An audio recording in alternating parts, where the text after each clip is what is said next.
Hola Gise, hola a todos. Hoy vamos a seguir hablando sobre los entregables de validación de las hojas de cálculo. Vamos a seguir con el OQ, el PQ, la matriz de trazabilidad y el reporte de validación, que es el cierre de todo el proceso. Empecemos con el OQ, Gise. Hola, buen día para todos. Claro que sí, vamos a iniciar con el protocolo de operación OQ. Como vemos, en este documento encontramos también el encabezado. Recuerden que estos formatos son modificables, ajustables al proceso.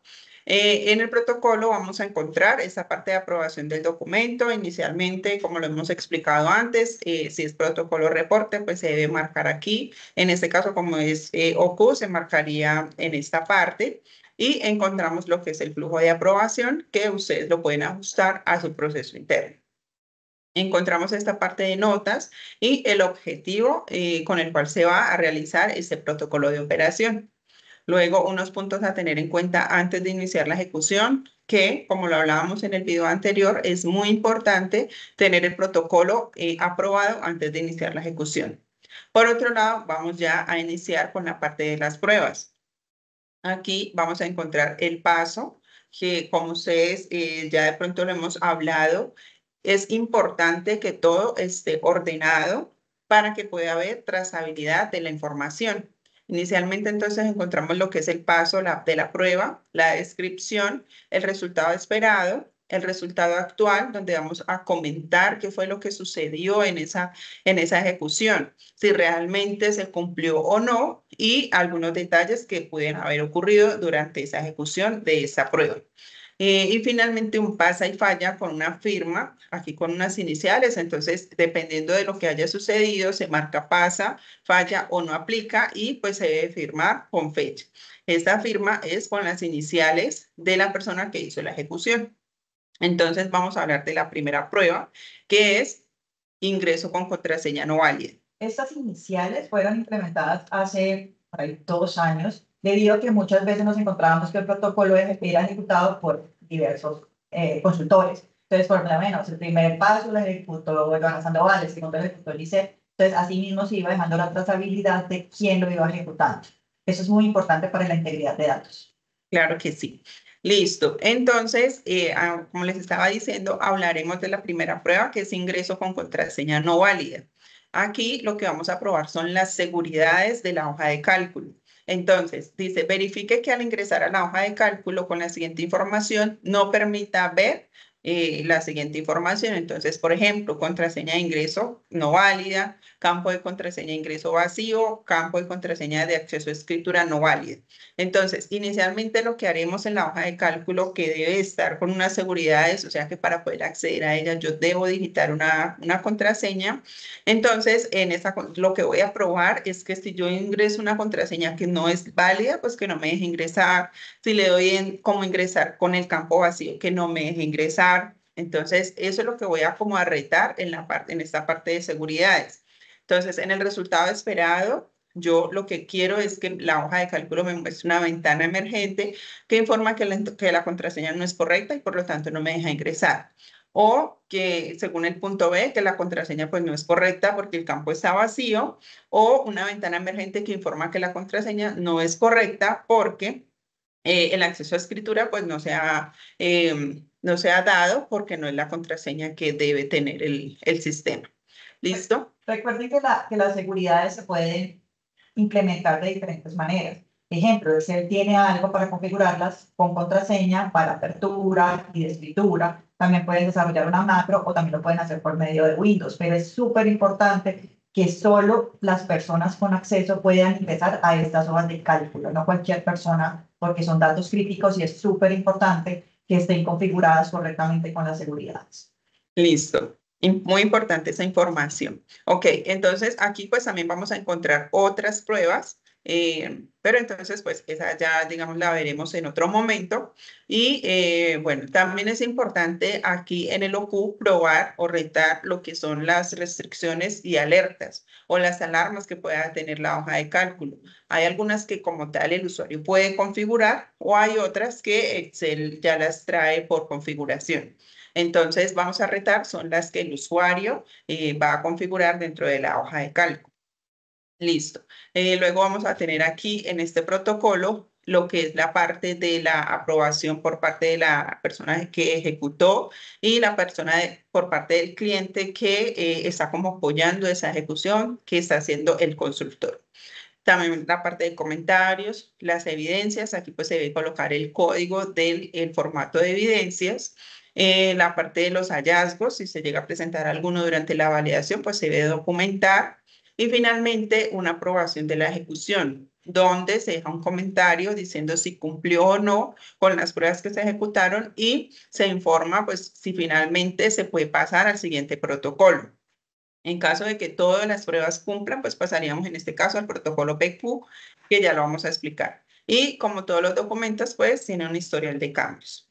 Bueno, Recuerden que es súper importante es tener el protocolo, después hacer un reporte donde se concluyen todas las pruebas, donde todo el mundo revisa y aprueba que las pruebas y las evidencias son las suficientes, y después cuando ya esté aprobado este reporte de OCU, se pasa al protocolo PQ.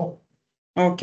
Bueno, es importante saber que el protocolo OQ yo lo pruebo en un ambiente de prueba y el protocolo PQ ya lo pruebo en un ambiente real, con datos reales. Entonces aquí el OCU lo que deberíamos de verificar también son, ejemplo, los extremos.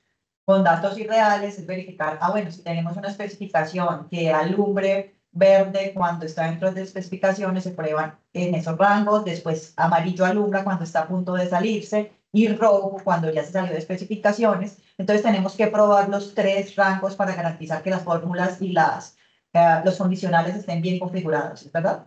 Sí, es cierto.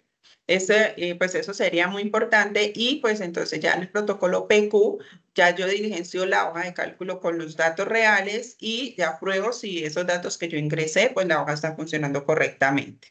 Bueno, entonces aquí en el protocolo pues encontramos lo que hemos visto para los demás documentos, encabezado, flujo de aprobación, el objetivo y los puntos a tener en cuenta antes de la ejecución y como tal los pasos. Entonces, aquí vamos a hablar de una de las pruebas que se pide generalmente en el protocolo de desempeño PQ, que es el entrenamiento. Recuerden que para toda la validación que ustedes vayan a hacer, independientemente que sea de hojas de cálculo o de sistemas, de sistemas computarizados, debe haber un personal capacitado que pueda utilizar esos sistemas de la manera correcta. Y eso yo lo debo dejar como evidencia dentro de mi validación. Entonces, debo tener un listado de usuarios fijo, por decirlo así, para ese sistema y pues también ese listado de usuarios, pues va, si entra o sale personas, pues se va a ir alimentando, pero digamos que no todas las personas que trabajan en la empresa, pues van a poder acceder a los diferentes sistemas. Entonces, eso debe estar muy claro. También deben haber unos roles y unas funciones dentro de esos sistemas que me va a permitir definir o tener unos parámetros y unos límites de hasta dónde va a llegar cada usuario. Pueden haber usuarios solo de lectura que puedan acceder a la hoja de cálculo, ver solo los datos, o puedan haber unos que sí puedan editar o modificar. Editar es ingresar datos porque solo hay unos como administradores que pueden modificar la hoja de cálculo y si la modifican pues deben de cambiar la versión como tal de la hoja de cálculo, pero la mayoría de los usuarios solo tienen acceso a ingresar información y configurados los campos que se pueda ingresar información para que no puedan modificar fórmulas, no puedan ingresar información donde no es. Exactamente. Y finalmente, entonces, aquí en el PQ ya se entrega la evidencia de que esas personas fueron capacitadas para poder darle uso correcto a este sistema, en este caso la hoja de cálculo. Esta prueba es súper importante. Entonces, aquí en el resultado esperado, lo que vamos a dejar es que se adjunta esa constancia demostrando que la persona tiene el entrenamiento y que tiene pues unos accesos para poder ingresar a la hoja de cálculo. Listo, eso sería como una de las pruebas principales dentro del PQ.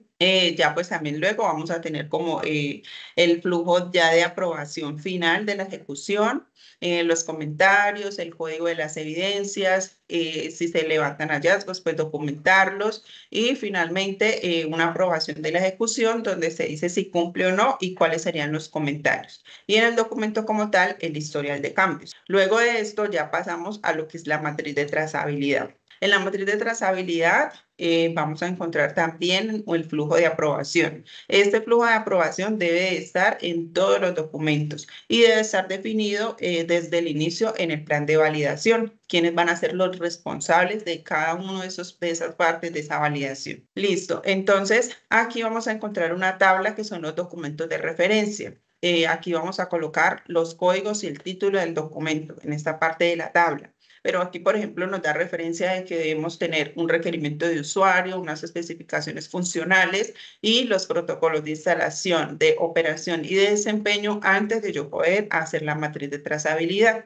¿Sabes qué es importante allí que deberíamos dedicarlo? Para que garanticemos que también esté el plan de validación y que esté un código y un título. Que si no aplica porque es de un número específico, una categoría específica, pues se coloca que no aplica y se especifica por qué. Pero es muy importante que aquí esté codificado ese documento. Listo. Bueno, entonces aquí luego me dice la matriz de trazabilidad para qué fue diseñada. En este caso es para rastrear la relación desde la fase de los requerimientos de usuario a través de especificaciones funcionales de diseño y las pruebas de validación.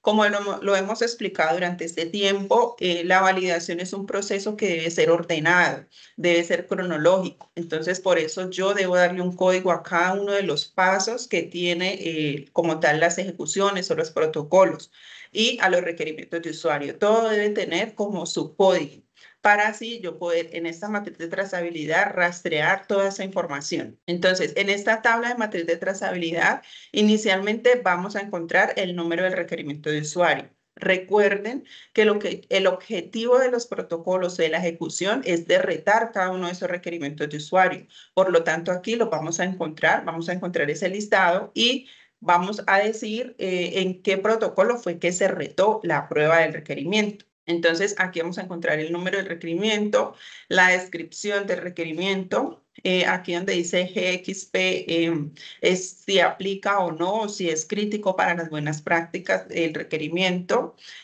Vamos a encontrar si es una especificación de diseño o funcional y esas también deben tener un código, entonces ese también se debe colocar aquí. Y acá ya vamos a encontrar el código del protocolo donde yo estoy retando este requerimiento y el paso en el cual yo reté este requerimiento. Estos datos pues son muy importantes, como lo decimos, para hacer toda la trazabilidad de toda la información que se tiene durante la validación. Y finalmente, para esta matriz de trazabilidad estaría lo que es el historial de cambios. ¿Listo? Luego pasaríamos entonces al documento final de la validación, que es el reporte de validación. Entonces, en ese reporte de validación tenemos nuevamente encabezado el flujo de aprobación. Aquí en este tenemos una tabla de contenido y tenemos la descripción del sistema. Recuerden, en el plan de validación y en los requerimientos de usuario tenemos la descripción del sistema y el objetivo de esa descripción es dar a conocer cuál es la hoja de cálculo que se está validando, en qué proceso está, cuáles son sus códigos y su versión, la versión en la cual se está validando. Aquí también vamos a tener unos documentos de referencia, diferente a como está en la matriz de trazabilidad, pues aquí ya se incluye la matriz de trazabilidad. Luego encontramos una parte de estrategia de entregables de validación, que también como lo veíamos en el plan de validación, pues es como el listado de los entregables que al final pues se deben entregar durante la validación. La diferencia es que aquí ya vamos a colocar toda la documentación que se utilizó durante el proceso de la validación y ya va a tener sus códigos y va a tener la fecha en la cual se ejecutó y un comentario y pues como les decía, el código del documento. Entonces aquí ya vamos a decir a qué categoría corresponde la hoja de cálculo, si el documento del entregable aplica o no, la fecha, comentario y código del documento. Bueno, entonces aquí ya pasamos a diligenciar la tabla. Después de que se termina la validación, pues debe quedar claro el manejo de desviaciones, que debe haber un procedimiento, también el manejo del control de cambios. Entonces, una vez yo termino de validar, pues la hoja posiblemente va a sufrir unos cambios, pero yo debo tener un proceso en el cual digo si esos cambios son críticos o no y qué tanto pueden afectar la validación de la hoja de cálculo. También va a haber una revisión periódica que las empresas internamente deben definir cada cuánto se va a hacer esta revisión. Esa revisión es con el objetivo de conocer si la hoja de cálculo mantiene el estado validado. Y por último, pues la fase de retiro. Ya una vez el sistema, la hoja de cálculo, cumpla con su ciclo de vida útil, se debe retirar. Pero retirarlas no es simplemente quitarla del proceso. Yo debo explicar por qué se va a hacer este retiro, cómo se va a manejar y cómo se va a migrar toda esa información que tenía esa hoja de cálculo a otro proceso, cómo va a ser ese manejo. Entonces, esta es la parte final, la fase de retiro. También en este reporte de validación vamos a definir la ubicación de los entregables de validación. Durante la validación se van a recoger varios documentos como los protocolos, los reportes, las evidencias, los planes de validación, los requerimientos, toda esa documentación, pero yo debo definir dónde se va a almacenar esa información, ya sea digital o física, pero debo tener un sitio específico donde se va a guardar. Eso lo debo documentar en este punto 4. También en el punto 5 me hablan de reporte de desviaciones y soluciones. Si se levantaron hallazgos, deben de estar documentados en este reporte de validación. Tengan en cuenta que el reporte de validación lo que busca es hacer como un resumen de todo lo sucedido durante la validación. Entonces, aquí me debe quedar todo muy bien detallado. Este sería el documento que yo presentaría en auditoría, en el cual le voy a mostrar al auditor todo lo que sucedió en la validación sin necesidad de entregar todo lo que son los protocolos, las ejecuciones, las evidencias, sino que aquí voy a entregar un resumen. Ya si el auditor decide que quiere ver algo más de la información, la podemos mostrar, pero en este resumen pues va a tener todo como a la mano. ¿Listo? También entonces aquí está la parte de entrenamientos, donde se deja como tal dónde quedó la evidencia de ese entrenamiento.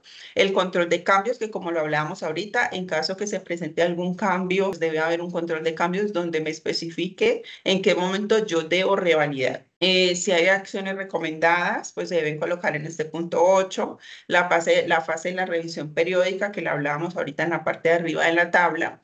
Y finalmente una conclusión. Esta conclusión es donde yo voy a decir si el sistema o la hoja de cálculo quedó en estado validado o no. Porque también recuerden, puede que la hoja de cálculo no quede en estado validado. Puede que quede parcialmente validada porque por algún motivo no se pueda terminar la validación. Igual aquí yo debo especificar eso en la conclusión. Listo. Y finalmente el historial de cambios del documento. Entonces, esos serían los documentos que ustedes encontrarían en la compra del paquete documental para QE Punto Digital y también la documentación que se requiere para la validación de hojas de cálculo. Muchas gracias. Y para finalizar, dice, recuerden que tenemos dos formas de contratar nuestros servicios. El primero es por medio de QED Punto Digital. Por aquí le dejamos la página web donde ustedes pueden descargar, comprar y descargar los documentos de toda la validación de la hoja de cálculo. Son documentos estándar que ustedes pueden editar, como les explicamos antes, en documento Word. Y son muy sencillos de manejar. Igual si necesitan soporte, cualquier duda, con mucho gusto, aquí estamos en WhatsApp para darles todo el soporte. Y la otra forma de trabajar con nosotros es contratando nuestros servicios, donde nosotros les configuramos las hojas de cálculo, desarrollamos los requerimientos, especificaciones, desarrollamos los protocolos y nos encargamos de toda la ejecución para que ustedes puedan hacer otras actividades. Pues recuerden, tenemos esos dos servicios. Igual cualquier duda, por aquí también les dejamos nuestro teléfono, nos puedes contactar. Muchas gracias. Chao.